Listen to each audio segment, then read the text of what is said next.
옛말에 호랑이도 제 새끼는 안 잡아먹는다고 했습니다. 그것은 짐승에게조차 남아있는 마지막 양심일 것입니다. 하지만 청나라 건국 초기 피비린내, 나는 황실의 권력 투쟁 속에서 이보다 1000배는 더 잔혹한 폐륜이 벌어졌습니다. 바로 친아들이 아버지의 신임을 얻기 위해 자신의 어머니에게 칼을 겨눈 것입니다. 그 비극의 주인공은 바로 푸차 군다이. 청태조 누르하치와 함께 30년 세월 동안 온갖 풍파를 함께 헤쳐온 조강지처였습니다. 하지만 그녀에게 돌아온 보답은 황후의 영광도 편안한 노후도 아니었습니다. 오직 남편의 차가운 냉대, 그리고 아들 망굴타이의 비정한 칼날뿐이었습니다. 한때 후금 최고의 권력을 쥐었던 대복진이 어째서 배 아파 낳은 아들의 손에 비참한 최후를 맞이해야 했을까요? 그리고 이 끔찍한 죽음 뒤에는 과연 어떤 잔혹한 정치적 음모가 숨어 있었던 것일까요? 16세기 말 백두산과 흑룡강을 아우르는 백산흑수의 땅. 그곳은 문명보다는 생존의 법칙이 지배하는 야생의 땅이었습니다. 당시 여진족은 숲과 초원을 누비는 용맹한 전사들이었습니다. 겨울이면 살을 애는 듯한 추위가 몰아치고 식량은 늘 부족했으며 부족 간의 약육강식 전쟁이 끊이지 않았습니다. 이런 거친 환경에서 여진족 여성들의 지위는 우리가 생각하는 것보다 훨씬 높고 강인했습니다. 그녀들은 규방에 앉아 술을 놓는 연약한 존재가 아니었습니다. 말을 타고 활을 쏘며 짐승을 사냥했고, 남편이 전쟁터에 나가면 집안의 전 재산을 관리하고 부족을 통솔하는 총지배인과도 같았습니다. 당시 여진 사회에서 좋은 아내란 얼굴이 예쁜 여자가 아니라 살림을 잘 꾸리고 생존 능력이 뛰어난 강인한 여성이었습니다. 푸차 군다이는 바로 그런 시대가 낳은 여장부였습니다. 그녀는 건주 여진의 명문가인 푸차 가문에서 태어났습니다.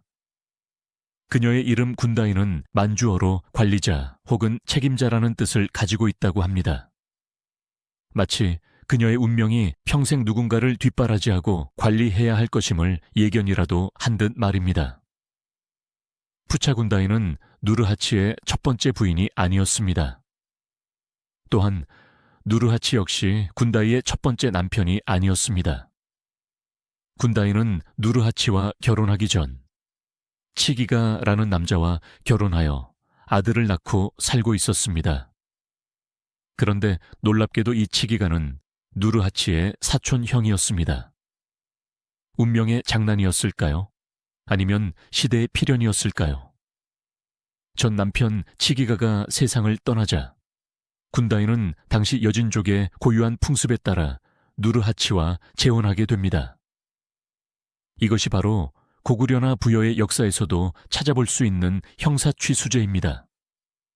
형이 죽으면 동생이 형수를 아내로 맞이하여 형의 재산과 조카들을 보호하고 가문의 결속을 다지는 풍습. 현대의 시각으로 보면 낯설고 윤리에 어긋난다고 생각하실 수도 있습니다. 하지만 척박한 초원에서 과부와 고아가 살아남을 수 있는 방법은 이것이 유일했습니다. 그것은 야만적인 관습이 아니라 가문을 지키기 위한 치열한 생존 전략이자 사회 안전망이었던 것입니다. 1585년 무렵 군다이는 어린 자식과 막대한 가문의 재산을 이끌고 누르하치의 아내가 되었습니다. 당시 누르하치는 27세의 혈기왕성한 청년이었고 군다이는 그보다 연상이었거나 적어도 삶의 경험이 풍부한 성숙한 여인이었습니다. 이 결혼은 달콤한 로맨스가 아니었습니다. 그것은 동맹이자 결합이었습니다. 당시 누르하치는 우리가 아는 대제국의 황제가 아니었습니다. 그는 아버지와 할아버지를 명나라 군대에게 잃고 복수심에 불타는 가난한 부족장에 불과했습니다. 그에게 남은 것은 고작 투구와 갑옷 13벌 뿐이었습니다. 맨주먹으로 일어선 누르하치에게 군다이는 단순한 아내가 아니었습니다. 그녀는 천군만마와도 같았습니다. 그녀가 가져온 푸차 가문의 재력, 그리고 살림을 완벽하게 장악하는 그녀의 노련함은 누르하치에게 날개를 달아주었습니다. 누르하치는 바깥에서 칼을 휘두르며 영토를 넓혔고 군다이는 안에서 굳건히 살림을 지켰습니다. 이것이 바로 훗날 대청제국을 건설하는 원동력이 되었습니다. 사방에는 적들이 우글거렸습니다. 밤이면 자객들이 누르하치의 목을 노리고 천막으로 스며들었고 겨울이면 먹을 것이 없어 나무 껍질을 벗겨 먹어야 했습니다. 내일 죽을지 모르는 하루하루가 살얼음판 같았던 그 시절. 군다이는 누르하치의 곁을 지키는 든든한 버팀목이었습니다. 그녀는 누르하치의 전처가 남긴 자식들인 추엔과 다이샨을 자신의 친자식처럼 거두어 먹였습니다. 쌀 한 톨, 고기 한 점도 허투루 쓰지 않고 병사들을 먹였으며 직접 바늘을 들어 찢어진 깃발과 갑옷을 기웠습니다. 실록인 의 기록을 살펴보면 군다이는 체격이 좋고 건강하며 결단력이 있는 여장부로 묘사됩니다. 누르하치는 이런 군다이를 전적으로 신뢰했습니다.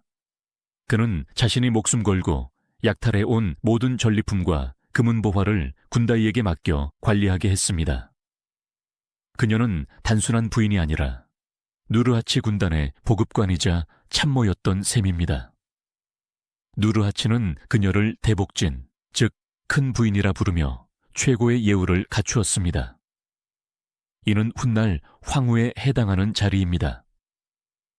이 고난의 시기를 함께 견디며 군다이는 누르하치와의 사이에서 3명의 아이를 낳습니다. 5째 아들 망굴타이, 10째 아들 데게레이, 그리고 딸 망고제였습니다. 특히 아들 망굴타이는 아버지의 용맹함과 어머니의 강인함을 그대로 물려받은 뼛속까지 전사였습니다. 그는 자라나면서 누르하치의 가장 강력한 장수 중 하나가 됩니다. 어머니 군다이에게 망굴타이는 세상 무엇과도 바꿀 수 없는 자랑이자 희망이었을 것입니다. 30년이 넘는 세월, 강산이 3번이나 바뀌는 동안 군다이는 누르하치의 그림자가 되어 묵묵히 헌신했습니다. 그녀의 손은 거칠어졌고 얼굴에는 주름이 깊게 패였지만 그녀가 쌓아 올린 공은 태산과 같았습니다. 누르하치가 여진의 여러 부족을 통합하고 마침내 칸의 자리에 올랐을 때 사람들은 생각했습니다. 이제 군다이님도 고생 끝에 낙이 오는구나. 천하의 국모가 되어 부귀영화를 누리시겠구나. 세월은 누구에게나 공평하게 흐르지만 그 결과는 남녀에게 너무나 다르게 다가옵니다. 누르하치는 이제 단순한 부족장이 아닌 수만 대군을 호령하는 천명안이 되었습니다. 권력은 그를 변화시켰습니다. 13벌의 갑옷으로 시작했던 초심은 희미해지고 제왕의 권위와 욕망이 그 자리를 채웠습니다. 제국이 커지면서 누르하치는 정치적 동맹을 위해 여러 부족의 딸들을 후궁으로 맞아들였습니다. 울라, 예허, 호르친 등 몽골과 여진의 미녀들이 궁으로 쏟아져 들어왔습니다. 그 중에서도 아바하이의 등장은 군다이의 인생을 송두리째 뒤흔드는 재앙이었습니다. 울라 부족의 공주였던 아바하이는 누르하치보다 무려 31살이나 어렸습니다. 그녀가 시집왔을 때 누르하치는 43세의 중년이었고 아바하이는 겨우 12세의 소녀였습니다. 하지만 아바하이는 어린 나이답지 않게 영리하고 교태가 넘쳤으며 무엇보다 눈부시게 아름다웠습니다. 그녀는 훗날 청나라를 실질적으로 지배하게 되는 도르곤을 포함해 아들 셋을 낳으며 누르하치의 총애를 독차지합니다. 젊고 아름다운 아바하이 옆에서 30년을 동고동락한 조강지처 군다이는 그저 늙고 억척스러운 할머니에 불과했습니다. 누르하치는 점점 군다이를 멀리하기 시작했습니다. 과거 전쟁터에서 빛을 발했던 군다이의 직설적인 화법과 강인한 성격은 이제 평화로운 궁정에서는 교양 없고 드센 성격으로 치부되었습니다. 군다이는 너무 드세다. 아바하이처럼 상냥한 맛이 없어. 궁궐의 은밀한 곳에서 수군거리는 소리가 들려옵니다. 누르하치의 차가운 눈빛, 젊은 후궁들의 오만한 태도. 군다이는 뼈저린 소외감을 느꼈을 것입니다. 하지만 그녀를 진짜 벼랑 끝으로 내몬 것은 단순한 남녀 간의 애정 문제가 아니었습니다. 그것은 바로 피비린내 나는 권력 승계의 문제였습니다. 누르하치가 늙어가면서 후계자 다툼이 수면 위로 떠올랐습니다. 장남추에는 이미 아버지의 분노를 사 처형당했습니다. 이제 가장 유력한 후계자는 차남 다이샨이었습니다. 그는 귀영바투르라 불리며 막강한 군사력을 쥐고 있었습니다. 여기서 비극의 씨앗이 잉태됩니다. 당시 여진족의 관습에는 아버지가 죽으면 아들이 아버지의 후궁들을 물려받는다는 내용이 포함되어 있었습니다. 누르하치 역시 공공연하게 이렇게 말하곤 했습니다. 내가 죽고 나면 어린 자식들과 대복지는 다이샨에게 맡기겠다. 이 말은 단순한 유언이 아니었습니다. 다이샨이 다음 칸이 될 것이며 관습에 따라 군다이와 그녀의 소생들은 다이샨의 보호 아래 들어가게 된다는 뜻이었습니다. 즉, 훗날 군다이가 의지해야 할 사람은 남편 누르하치가 아니라 차기 대권주자인 다이샨이었던 것입니다. 정치적 감각이 뛰어난 군다이는 이를 누구보다 잘 알고 있었습니다. 자신의 친아들인 망굴타이와 데게레이를 지키기 위해서라도 그녀는 미래의 권력자인 다이샨과 좋은 관계를 맺어야만 했습니다. 그래서 그녀는 행동했습니다. 다이샨에게 음식을 보내고 그를 챙기려 노력했습니다. 여진족의 전통적인 관점에서는 너무나 당연한 생존 전략이었습니다. 하지만 세상은 변하고 있었습니다. 누르하치는 한족의 유교 문화를 받아들이며 충효와 정절을 강조하기 시작했습니다. 과거에는 생존을 위한 지혜였던 행동들이 이제는 부도덕하고 음탕한 짓으로 매도될 위기에 처한 것입니다. 군다이의 이러한 절박한 생존 본능은 그녀를 질시하던 정적들에게 더할 나위 없는 먹잇감이 되었습니다. 특히 자신의 아들을 후계자로 만들고 싶어 했던 아바하이와 다른 후궁들은 이 기회를 놓치지 않았습니다. 어둠 속에서 은밀한 모함이 시작되었습니다. 대복진이 다이샨과 사통하려 한다. 밤중에 몰래 음식을 보냈다는 소문이 누르하치의 귀에 독사처럼 파고들었습니다. 평생을 바쳐 헌신했던 남편은 의심의 눈초리를 보내고 권력을 노리는 젊은 후궁들은 덫을 놓고 기다립니다. 그리고 그 덫 뒤에는 어머니의 추락을 지켜보며 불안에 떨고 있는 아들, 망굴타이가 서 있었습니다. 과연 군다이는 이 위기를 벗어날 수 있을까요? 아니면 역사상 가장 잔혹한 폐륜의 희생양이 되고 말 것인가요? 다가오는 폭풍전야, 피 묻은 왕좌를 향한 비극은 이제 막 그 막을 올렸습니다. 믿음이라는 성벽이 무너지는 데는 그리 오랜 시간이 걸리지 않습니다. 30년이라는 긴 세월 동안 함께 생사고락을 넘나들며 쌓아 올린 부부의 연도, 의심이라는 작은 불씨 하나면 순식간에 재로 변해버리기 때문입니다. 과연 군다이는 정말로 부정한 여인이었을까요? 아니면 급변하는 시대의 흐름을 읽지 못한 희생양이었을까요? 1620년 3월, 아직 찬바람이 가시지 않은 어느 날 밤이었습니다. 푸차 군다이는 촛불이 일렁이는 거울 앞에 홀로 앉아 있었습니다. 세월의 흔적이 내려앉은 얼굴. 그녀는 떨리는 손길로 평소보다 훨씬 짙게 연지곤지를 찍어 발랐습니다. 주름을 감추고 가장 화려한 비단옷을 꺼내 입어 자신의 위엄을 세웠습니다. 그것은 여인으로서의 단장이 아니라 전장에 나가는 장수의 갑옷과도 같은 것이었습니다. 부엌에서는 그녀의 엄명 아래 하인들이 분주하게 움직였습니다. 기름진 고기가 끓고 향긋한 술내음이 진동했습니다. 만주족이 가장 귀하게 여긴다는 산의 진미들이 화려한 잔압에 차곡차곡 담겼습니다. 이 정성스러운 음식의 주인은 누구였을까요? 그녀의 지아비이자 후금의 칸 누르하치가 아니었습니다. 바로 누르하치의 차남이자 당시 가장 유력한 후계자로 꼽히던 다이시안이었습니다. 지금의 시각으로 혹은 엄격한 유교적 잣대를 들이대던 조선의 눈으로 보면 이것은 폐륜에 가까운 기행이었습니다. 시어머니가 늦은 밤 짙은 화장을 하고 다 큰 의부사들의 집을 찾아가다니요. 남녀 7세 부동석의 법도에서는 상상조차 할 수 없는 추문이었습니다. 하지만 군다이의 머릿속에 도덕 따위는 없었습니다. 오직 냉혹한 정치적 계산만이 돌아가고 있었습니다. 칸은 늙었다. 누르하치의 시대는 저무는 해와 같다. 곧 다이샨의 세상이 온다. 그녀는 거울 속에 자신을 보며 되뇌었습니다. 나와 내 아들 망굴타이가 이 살벌한 궁궐에서 살아남으려면 차기 칸이 될 다이샨의 손을 잡아야 한다. 지금 줄을 서지 않으면 우리는 죽는다. 그녀가 다이샨에게 음식을 싸들고 가는 것은 단순한 불륜이나 로맨스가 아니었습니다.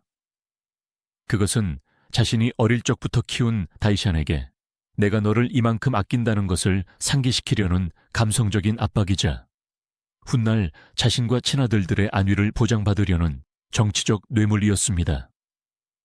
그녀는 자신의 모성애마저 권력을 위한 도구로 이용하려 했던 것입니다.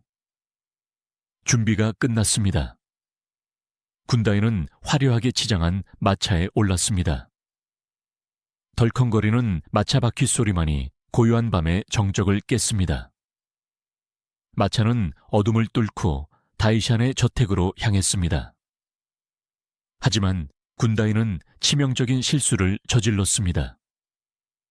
그녀는 자신이 은밀하게 움직인다고 생각했지만 어둠 속에는 그녀의 일거수일투족을 감시하는 수많은 눈들이 숨어 있었습니다. 차가운 밤 공기 사이로 그녀의 마차를 노려보는 싸늘한 시선. 그것은 훗날 그녀를 파멸로 몰고 갈 덫이었습니다. 역사에는 항상 거인들의 싸움 틈바구니에서 작은 돌멩이 하나가 산사태를 일으키는 법입니다. 군다이의 몰락을 재촉한 그 작은 돌멩이는 바로 덕인택이라는 이름의 소복진이었습니다. 덕인택은 누르하치의 후궁 중에서도 지위가 낮았습니다. 그녀가 신분 상승을 할 수 있는 유일한 길은 현재 후궁의 정점인 대복진 군다이를 끌어내리는 것뿐이었습니다. 그녀는 군다이의 일거수일투족을 감시했습니다. 그리고 마침내 기회가 왔습니다. 덕인택은 누르하치의 침전으로 달려갔습니다. 그리고 떨리는 목소리, 하지만 치밀하게 계산된 어조로 고발했습니다. 한이시여, 차마 입에 담기 힘든 일이 벌어지고 있습니다. 대복진께서 하루가 멀다 하고 다이샨 왕자의 저택을 드나드십니다. 누르하치의 눈썹이 꿈틀했습니다. 그게 무슨 소리냐? 어머니가 아들의 집에 가는 것이 무엇이 문제란 말이냐? 덕인택은 한 발 더 나아갔습니다. 그녀는 누르하치의 가장 아픈 곳, 남자의 자존심을 건드렸습니다. 단순한 방문이 아닙니다. 대복진께서는 하늘배로 오실 때보다 더 화려하게 치장하십니다. 그리고 두 분이서 밤늦게까지 술을 드시고 서로 눈빛을 주고받는 것이 예사롭지 않습니다. 사람들이 뒤에서 수군거리는 소리가 들리지 않으십니까? 대복진은 하께서 돌아가시기만을 기다리고 있는 것입니다. 하께서 돌아가시기만을 기다린다. 이 한마디는 늙어가는 사자, 누르하치의 심장에 비수처럼 꽂혔습니다. 그는 자신이 늙었다는 사실에 콤플렉스를 느끼고 있었습니다. 게다가 그는 최근 명나라의 유교 서적들을 접하면서 충신은 두 주인을 섬기지 않고 연료는 두 지아비를 섬기지 않는다는 사상에 매료되어 있었습니다. 과거에는 생존을 위해 당연시했던 수개혼 풍습이 이제 제국을 건설하려는 황제 누르하치의 눈에는 야만스럽고 음란한 행위로 보이기 시작한 것입니다. 누르하치는 즉시 비밀 감찰을 지시했습니다. 감찰 결과는 덕인택의 고발과 일치했습니다. 대복진께서 다이샨 왕자와 심야에 회동하였다. 자신이 직접 요리한 음식을 다이샨에게 먹였다. 다이샨이 대복진을 배웅할 때의 태도가 매우 친밀하였다. 하지만 여기서 우리는 냉정하게 따져보아야 합니다.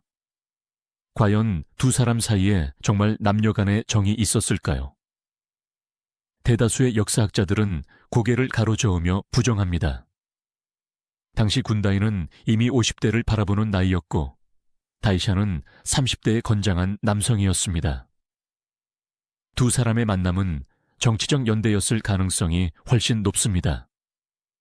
다이샨 입장에서도 아버지의 정실 부인인 군다이의 지지가 필요했기에 그녀를 환대했을 것입니다.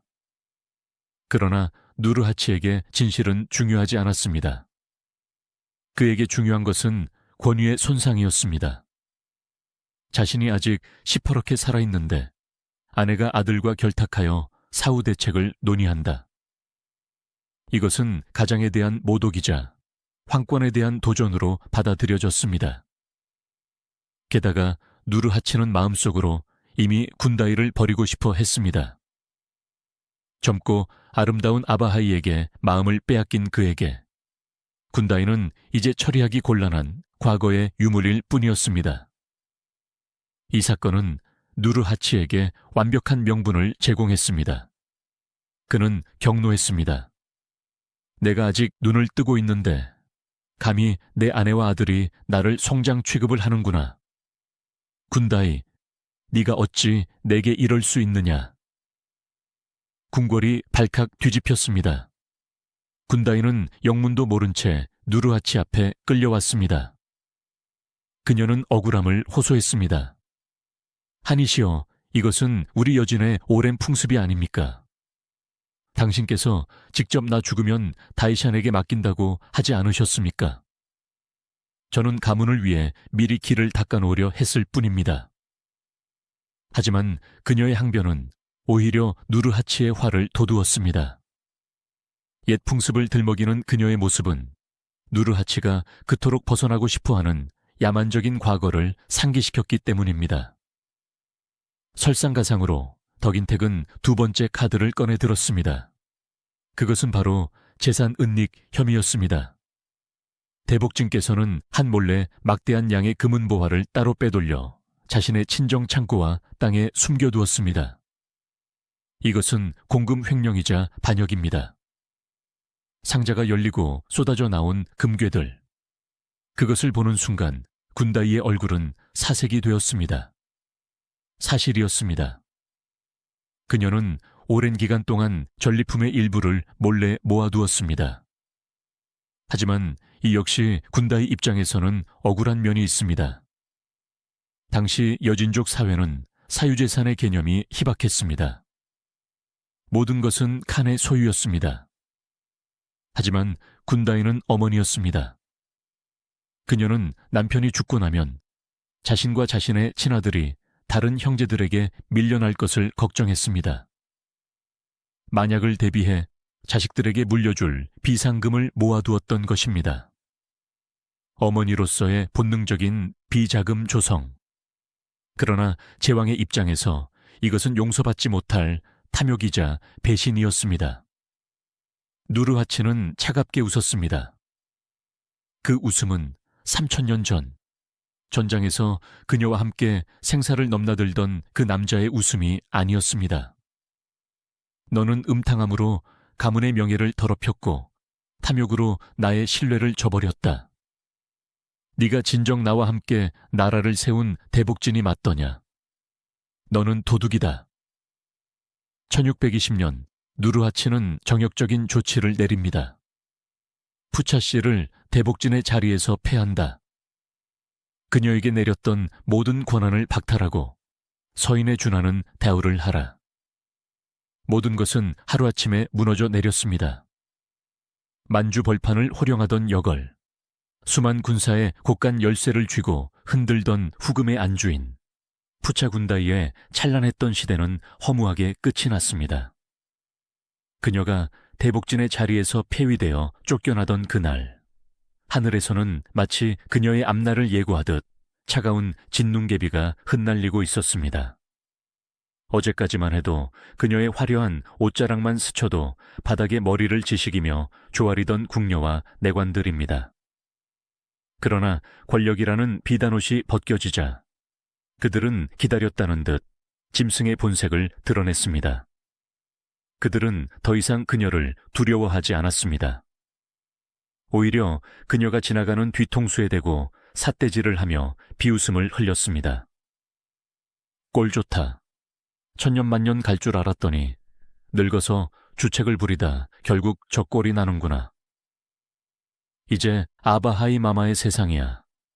저 늙은 여우는 이제 끝났어. 비수처럼 꽂히는 조롱에도 군다이는 입술을 피가 맺히도록 깨물며 아무런 대꾸도 하지 않았습니다. 그녀는 묵묵히 짐을 챙겨 화려한 정전을 뒤로하고 궁궐 가장 구석진 곳, 햇빛조차 제대로 들지 않는 낡은 별채로 발걸음을 옮겼습니다. 그녀의 눈에는 눈물조차 말라 있었습니다. 믿었던 남편에 대한 배신감, 그리고 억울함이라는 불길이 가슴속을 숯검정처럼 까맣게 태워버렸기 때문입니다. 하지만 그녀의 무너진 가슴을 진정으로 난도질한 것은 남편의 변심도 아랫 것들의 멸시도 아니었습니다.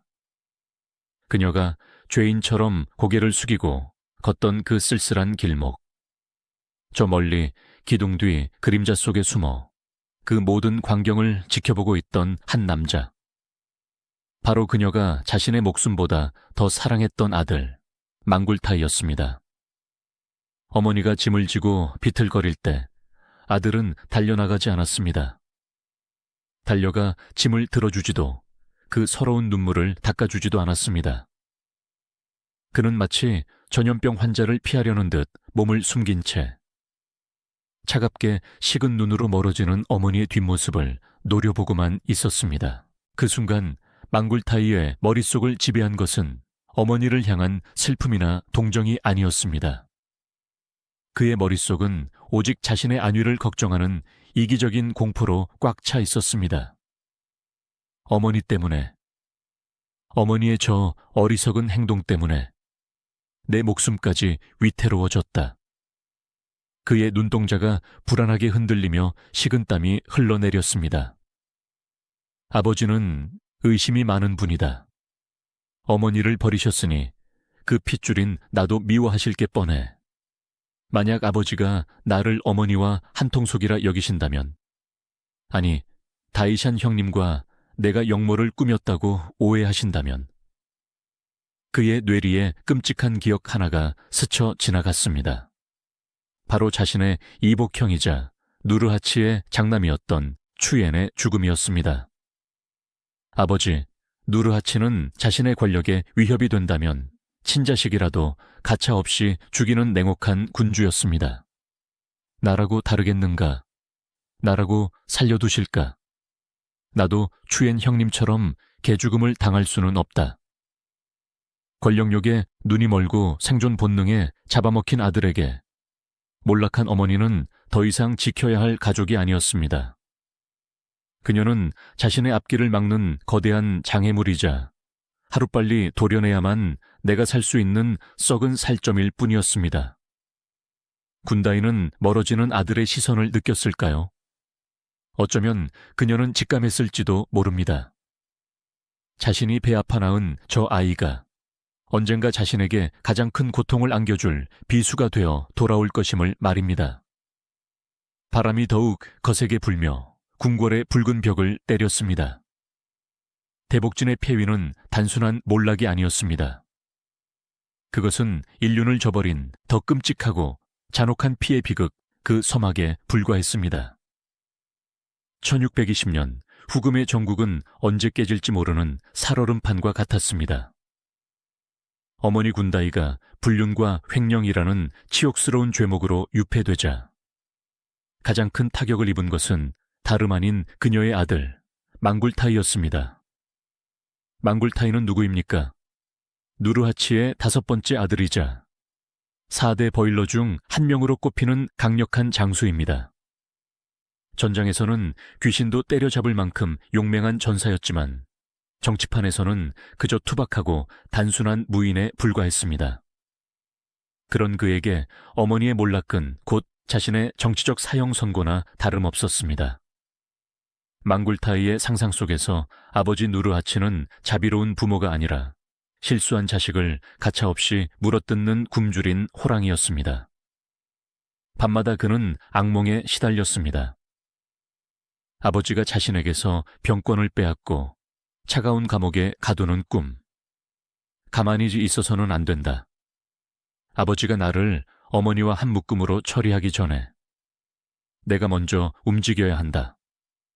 내가 아버지 편이라는 것을 증명해야 한다. 공포에 질려 이성마저 마비된 그에게 악마의 속삭임이 들려왔습니다.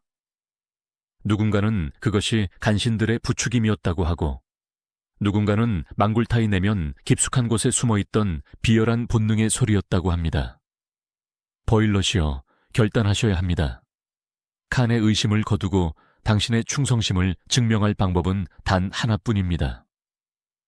무엇이냐? 그 방법이 내 팔이라도 자를까? 내 눈이라도 뽑아 바칠까? 아닙니다. 당신이 어머니의 죄와 무관하다는 것을, 아니, 당신이 어머니의 죄를 누구보다 증오한다는 것을 보여주셔야 합니다. 그 방법은 단 하나. 어머니를 당신의 손으로 처단하십시오. 인간이라면 짐승이라도 제 어미에게는 차마 할 수 없는 생각. 하지만 권력에 눈이 멀고 오직 살아야겠다는 욕망에 미쳐버린 망굴타이에게는 그 폐륜적인 제안이 자신을 살려줄 유일한 동아줄로 보이기 시작했습니다. 운명의 밤, 비극의 서막이 올랐습니다. 칼바람이 문풍지를 사정없이 때리는 소리가 마치 웡이들의 통곡처럼 들리던 그 밤. 망굴타이는 허리춤에 차가운 검을 차고 어머니의 처소로 향했습니다. 그의 발걸음은 무거움보다는 차라리 쫓기는 짐승의 다급함에 가까웠습니다. 기록은 그가 망설였다고 말하지 않습니다. 그는 자신의 죄책감이 발목을 잡을까 두려워 오히려 폭풍처럼 거칠게 어머니의 방문을 박차고 들어갔습니다. 방 안에는 군다이가 홀로 앉아 있었습니다. 고요한 촛불 아래 그녀는 거칠게 숨을 몰아쉬며 들어오는 아들을 물끄러미 올려다보았습니다. 저 얼굴, 자신이 젖을 물려 키운 핏덩이, 열병에 걸려 사경을 헤맬 때 밤새워 이마를 짚어주었던 아들, 첫 전장에서 승리하고 돌아왔을 때 천하를 얻은 듯 자랑스러워했던 바로 그 아들입니다. 하지만 지금 아들의 눈동자는 어머니를 향한 경애도 그리움도 없었습니다. 그곳에는 오직 살고 싶다는 비루한 본능과 그 본능이 만들어낸 광기만이 번들거리고 있었습니다. 군다이는 직감했습니다. 어머니의 본능은 그가 허리춤에 찬 것이 단순한 무기가 아님을, 그가 베어내려는 것이 단순한 목숨이 아님을 알았습니다. 망굴타이는 아버지 누르하치의 의심이 두려워 자신을 낳은 어미를 제물로 삼기로 결심한 것입니다. 그는 덜덜 떨리는 손을 감추려 검자루를 으스러져라 움켜쥐며 비명처럼 소리쳤습니다. 어머니, 도대체 왜 그러셨습니까? 왜 부끄러운 짓을 하여 아버지를 노하게 하셨습니까? 그의 목소리는 갈라져 나왔습니다. 그것은 질문이 아니라 자신의 폐륜을 정당화하려는 처절한 몸부림이었습니다. 왜 자식인 저의 앞길까지 막으시는 겁니까? 어머니 때문에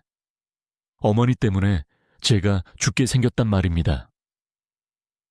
군다이는 아들의 눈빛에서 짙은 죽음의 그림자를 보았습니다.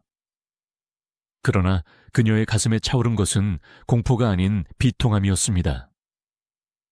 망굴타이, 내 아들아, 내가 다이샨에게 밥을 보낸 것도 몰래 금괴를 모은 것도 그 모든 것은 오직 너와 네 동생들이 훗날 왕이 되기를 바라서 한 일이었다. 하지만 그녀는 변명하지 않았습니다. 이미 이성이 마비된 아들에게 진실은 들리지 않을 것임을 알았기 때문입니다. 군다이는 흔들림 없는 눈으로 괴물이 되어버린 아들을 바라보았습니다. 그래서 나를 죽이러 왔느냐? 네가 살기 위해서 이 어미의 붉은 피를 아버지께 바치려는 것이냐? 그 차분한 물음은 망굴타이의 가슴을 후벼 팠습니다. 천륜이라는 도덕과 생존이라는 본능이 격렬하게 충돌하는 찰나의 순간, 하지만 망굴타이에게 권력에 대한 탐욕과 아버지에 대한 공포는 어머니라는 존재보다 훨씬 거대했습니다. 어머니가 죽어야 제가 삽니다. 시퍼런 칼날이 어둠을 갈랐습니다. 역사서마다 기록은 엇갈립니다. 개중에는 그가 어머니를 핍박하여 자결하게 만들었다는 기록도 있으나 당시의 상황을 가장 적나라하게 묘사한 사료들은 망굴타이가 직접 검을 뽑아 어머니를 베었다는 쪽에 무게를 둡니다. 그가 아버지 누르하치에게 증명해야 했던 충성심은 그토록 잔혹하고 확실한 것이어야 했기 때문입니다. 그렇게 후금의 건국을 함께한 여걸, 대복진 푸차 군다이는 생을 마감했습니다. 적군의 창칼도 병마도 아닌 자신이 배 아파 낳은 아들의 비정한 칼날에 의해서 말입니다. 그녀가 마지막 숨을 거두며 느꼈을 감정은 과연 무엇이었을까요? 믿었던 아들에게 난자당한 육체의 고통과 배신감이었을까요? 아니면 살기 위해 제 어미까지 죽여야 하는 비참한 괴물이 된 아들을 바라보는 어머니로서의 마지막 연민이었을까요? 네가 살 수 있다면 내 목숨을 가져가라. 다음 날 아침 망굴타이는 누르하치를 찾아갔습니다. 그의 옷자락에는 아직 어머니의 피가 묻어 있었을지도 모릅니다. 그는 당당하게, 아니 당당해 보이려고 애쓰며 외쳤습니다. 부한, 죄인 푸차씨가 죄를 뉘우치지 않아 소자가 직접 가문의 수치를 씻었습니다. 이제 아버님의 근심이 사라졌으니 저의 충심을 믿어주십시오. 궁궐은 충격에 휩싸였습니다. 아무리 여진족이 거친 전사들이라 해도 자식이 부모를 죽이는 것은 용납될 수 없는 폐륜이었습니다. 신하들은 경악하여 입을 다물지 못했습니다. 그렇다면 이 끔찍한 보고를 받은 누르하치의 반응은 어땠을까요? 누르하치는 침묵했습니다. 그는 망굴타이를 꾸짖지 않았습니다. 잘했다고 칭찬하지도 않았지만 살인자라고 벌하지도 않았습니다. 이 침묵의 의미는 무엇이었을까요? 냉혹한 정치가였던 누르하치에게 군다이는 어차피 제거해야 할 정적이었습니다. 자신이 직접 손에 피를 묻히는 대신 아들이 그 일을 처리해 준 것이 내심 다행이라고 여겼을지도 모릅니다. 하지만 동시에 그는 느꼈을 것입니다. 자신의 권력을 위해서라면 어미까지 죽이는 저 아들. 저놈은 늑대다. 언젠가 내게도 이빨을 드러낼 수 있는 놈이다. 망굴타이는 어머니를 죽여 충성을 증명했다고 믿었지만 사실 그는 그날 밤 아버지의 마음속에 지울 수 없는 불신의 씨앗을 심어버린 것입니다. 한 시대를 풍미했던 대복진의 장례는 너무나 초라했습니다. 제대로 된 격식도 갖추지 못한 채 그녀는 차가운 땅 속에 묻혔습니다. 그녀의 무덤 위로 하얀 눈이 소복이 쌓였습니다. 마치 세상의 모든 비극을 덮어주려는 듯이 말입니다. 어머니를 죽이고 살아남은 망굴타이. 과연 그는 그토록 원하던 권력을 손에 넣었을까요? 어머니의 희생으로 얻은 생명은 그에게 축복이 되었을까요? 아니면 저주가 되었을까요? 하늘의 그물은 넓고 성기지만 결코 빠뜨리는 법이 없다고 했습니다. 죽은 군다이의 원혼이 이제 아들을 향해 서서히 다가오고 있습니다. 천명한 누르하치가 세상을 떠났습니다. 데칸의 자리는 어머니를 죽이면서까지 충성을 맹세했던 망굴타이에게 돌아가지 않았습니다. 새로운 주인은 바로 누르하치의 8번째 아들 황타이즈였습니다. 그는 누구입니까? 바로 군다이를 밀어내고 대복진 자리를 차지했던 아바하이의 아들이 아니지만 황타이즈는 아바하이와 경쟁 관계였던 효자 고왕후의 아들로서 탁월한 정치적 감각을 지닌 인물이었습니다. 황타이즈가 즉위하자 망굴타이의 입지는 급격히 좁아졌습니다. 황타이즈는 명나라의 선진 문물과 유교 사상을 적극적으로 받아들인 군주였습니다. 그에게 충과 효는 통치의 근본이었습니다. 그런 황타이즈의 눈에 망굴타이는 어떤 존재였을까요? 어미를 죽인 자가 어찌 임금에게 충성하겠는가? 이 치명적인 꼬리표는 망굴타이를 평생 따라다녔습니다. 신하들은 겉으로는 망굴타이를 3대 버일러라 부르며 우대했지만 뒤에서는 수군거렸습니다. 저자가 바로 그 패륜하다. 어미의 피냄새가 진동하는구나. 망굴타이는 괴로웠습니다. 어머니를 죽이면서까지 지키려 했던 권력은 신기루처럼 사라지고 남은 것은 멸시와 조롱뿐이었습니다. 그의 성격은 점점 더 포악해졌고 술에 의존하며 툭하면 칼을 뽑아드는 난폭한 행동을 보였습니다. 결국 사단이 나고 말았습니다. 어전 회의 도중 망굴타이는 황타이지와 의견 충돌을 빚자 분을 이기지 못하고 칼을 뽑으려 했습니다. 이것은 명백한 역모이자 황제에 대한 도전이었습니다. 황타이지는 기다렸다는 듯이 차갑게 미소 지었습니다. 그는 이 순간을 위해 망굴타이를 살려두었던 것일지도 모릅니다. 망굴타이, 네가 감히 짐의 앞에서 칼을 뽑으려 하느냐? 너는 과거 너를 낳아준 어미도 죽이더니 이제는 형제이자 군주인 나까지 죽이려 드는구나. 내 놈의 몸속에는 짐승의 피가 흐르는 것이 분명하다. 황타이즈는 망굴타이의 과거 죄악, 즉 존속살해를 다시 끄집어내어 그를 공격했습니다. 누르하치 시절에는 묵인되었던 그 죄가 이제는 그를 파멸시키는 가장 날카로운 무기가 되어 돌아온 것입니다. 망굴타이는 그 자리에서 버일러의 자기를 박탈당하고 일반 귀족으로 강등되었습니다. 모든 권력을 잃고 칩거하던 그는 화병과 울분에 시달리다 1633년 46세의 나이로 비참하게 생을 마감합니다. 어머니를 죽여서라도 살고 싶었던 아들. 그러나 그가 얻은 것은 7년의 불안한 삶과 영원한 불명예 뿐이었습니다. 망굴타이의 죽음으로 모든 원한이 씻겨 내려갔다면 얼마나 좋았을까요? 그러나 산 자들의 정치는 죽은 자들마저 가만두지 않았습니다. 망굴타이가 죽고 난 뒤 황타이즈는 망굴타이의 잔당들을 숙청하면서 끔찍한 명령을 내립니다. 그것은 바로 죽은 군다이에 대한 보복이었습니다. 황타이즈에게 군다이는 단순한 큰어머니가 아니었습니다. 그녀는 자신의 아버지 누르하치의 첫사랑이자 자신의 어머니와 경쟁했던 정적이었습니다. 또한 자신이 숙청한 정적 망굴타이의 생모였습니다. 황타이즈는 풍수지리를 핑계로 삼았습니다. 죄인 푸차씨의 묘가 태조에 릉 곁에 있는 것이 불길하다. 그녀의 원혼이 황실의 안녕을 해치고 있다. 그리고 내려진 명령. 2장. 말이 좋아 2장이지. 그것은 명백한 부관 참시나 다름없었습니다. 1635년의 어느 밤, 병사들이 군다이의 무덤을 파헤쳤습니다. 30년 동안 누르하치 곁을 지켰던 조강지처, 건주여진의 여장부였던 그녀의 관이 흙 밖으로 끌려 나왔습니다. 그녀의 유골은 누르하치가 잠든 화려한 복릉에서 쫓겨났습니다. 그리고 어디로 갔을까요?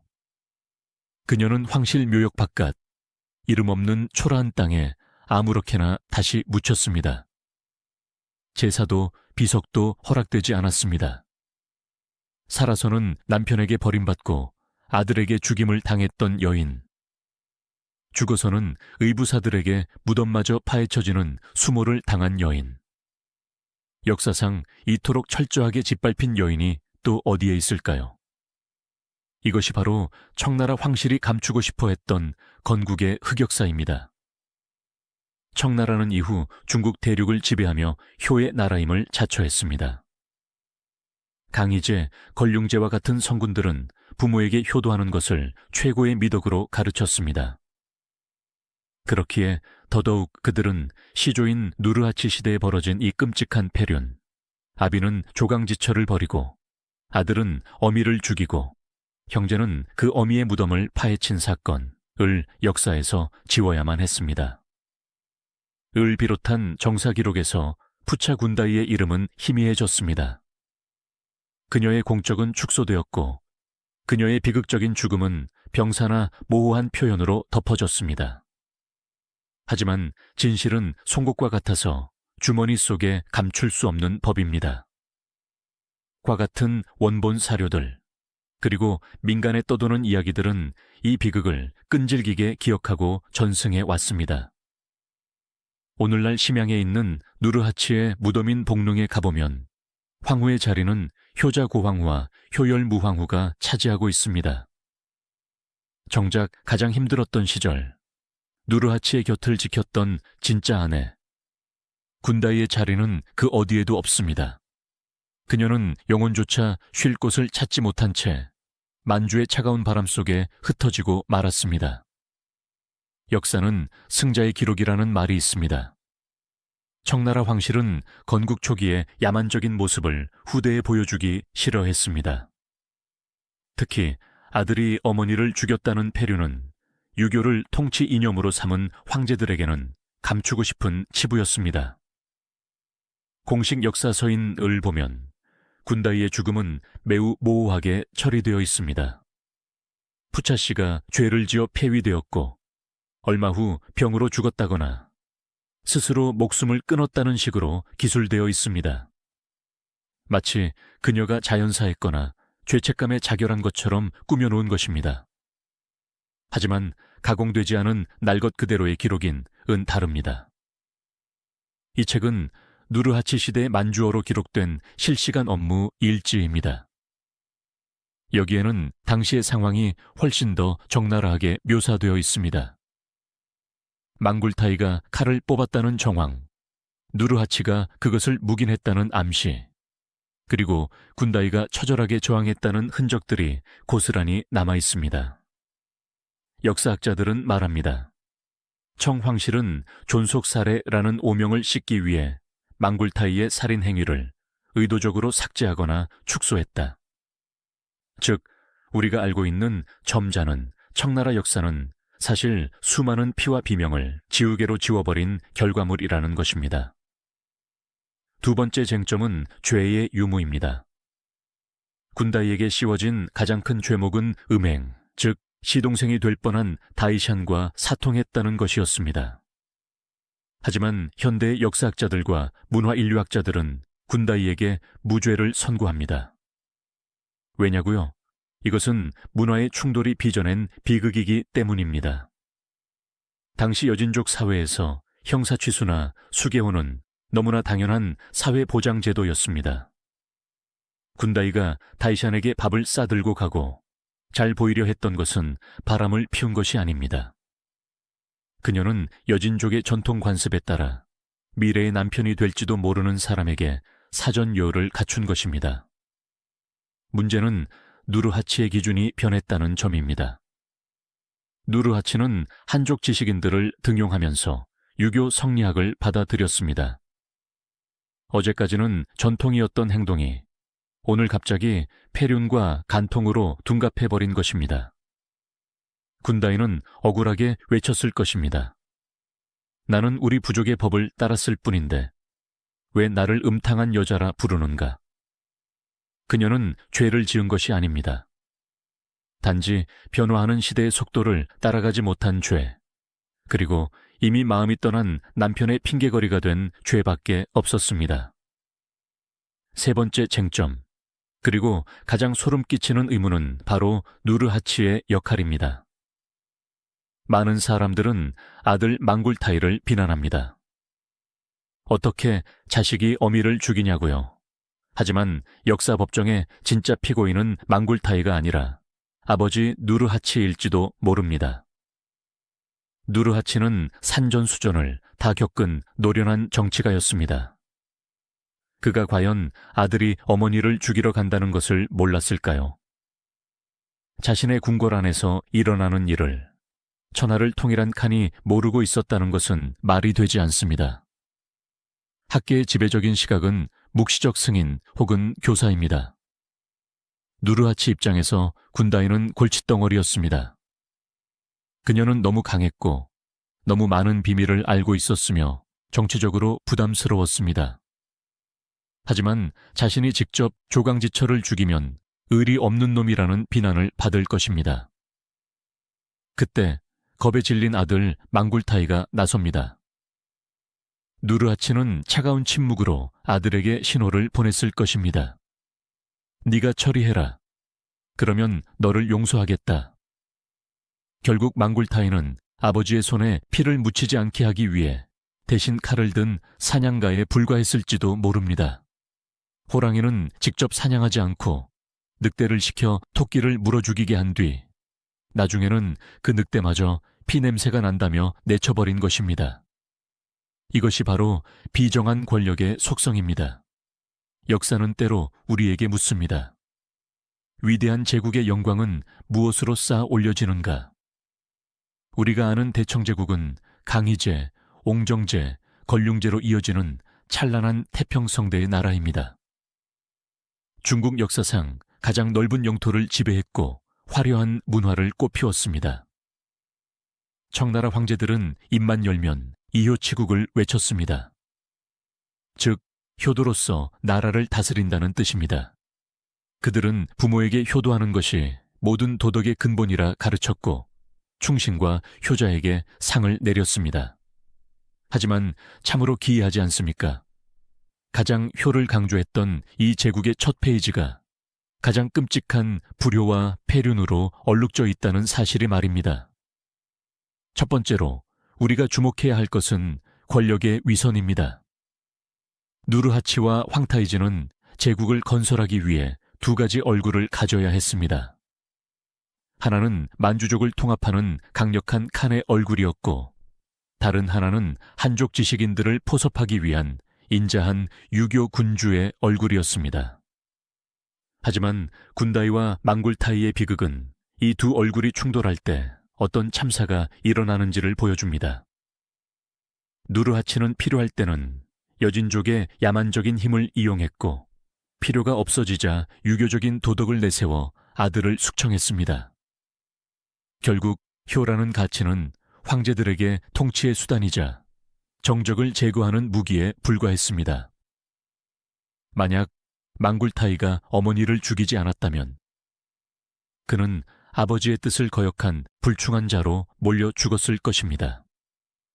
반대로 어머니를 죽였더니 이번에는 어머니를 죽인 페륜나로 몰려 매장당했습니다. 이것이 바로 권력의 딜레마이자 잔혹함입니다. 권력 앞에서는 어떤 선택을 해도 비극이 될 수밖에 없는 운명. 군다이와 망굴타이 모자는 그 거대한 모순의 희생양이었습니다. 두 번째로 생각해 보아야 할 것은 여성 권력의 그림자입니다. 청나라 역사를 통틀어 여성은 황제의 권력을 과시하는 장식품이거나 권력을 낳는 도구로 여겨졌습니다. 푸차 군다이는 청나라 여성 잔혹사의 시작점과도 같습니다. 그녀는 토사구팽의 전형입니다. 토끼를 잡고 나면 사냥개를 삶아 먹듯이 나라를 세우는 데 필요한 헌신을 다 바치고 나자 가차없이 버려졌습니다. 그녀의 비극은 이후 청나라 후궁들에게 일종의 트라우마 혹은 교훈이 되었습니다. 순진하게 사랑만 믿어서는 안 된다.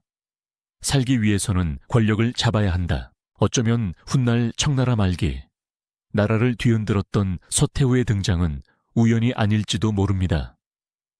서태후 역시 여진족의 후예였습니다. 그녀는 군다이처럼 버려지지 않기 위해 남편이 죽자마자 무자비하게 정적을 숙청하고 스스로 권좌에 올랐습니다.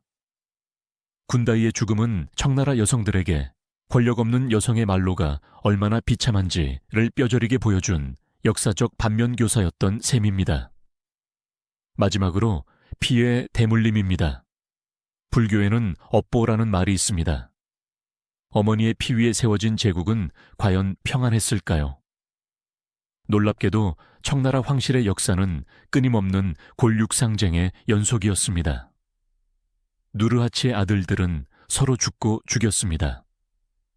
황타이지가 죽은 후 도르곤과 호격이 피 터지게 싸웠습니다. 강희제 말년에는 아들들이 황희 계승을 놓고 벌인 구자탈적의 비극이 일어났습니다. 마치 군다이의 원혼이 저주라도 내린 것처럼 청나라 황실의 형제들은 서로를 믿지 못했고 아버지는 아들은 아버지를 의심하는 지옥도가 펼쳐졌습니다. 망굴타이가 어머니를 향해 칼을 뽑았던 그 순간이 바로 청나라 황실 도덕성의 붕괴가 시작된 지점이 아니었을까요? 황타이지는 화려한 무덤에 남았고 군다이는 흔적도 없이 흙으로 돌아갔습니다. 하지만 오늘날 우리는 화려한 황제의 업적보다 비참하게 잊혀진 여인 군다이의 삶에 더 마음이 아립니다. 그녀는 단순한 피해자가 아니었습니다. 아무것도 없던 시절 누르하치와 함께 13벌의 갑옷으로 만주 벌판에서 제국을 일군 숨은 창업자였습니다. 또한 그녀는 자신을 죽인 아들 망굴타이를 원망하지 않았을 겁니다. 저승에서 만났다면 오히려 그래, 살려고 그랬구나, 고생했다 하며 말없이 안아주었을 것입니다. 이것이 바로 권력보다 강한, 짓밟혀도 사라지지 않는 어머니의 마음이기 때문입니다. 400년의 시간이 흘렀습니다. 비록 땅 위의 무덤은 사라졌지만 오늘 이 이야기를 들으신 여러분의 기억 속에 그녀를 위한 작은 비석 하나가 세워졌기를 바랍니다. 이제 차가운 역사 속에서 벗어나 아들의 칼도 남편의 배신도 없는 곳에서 부디 대청에 잊혀진 국모푸차 군다이가 영원한 평안을 누리기를 간절히 기원합니다.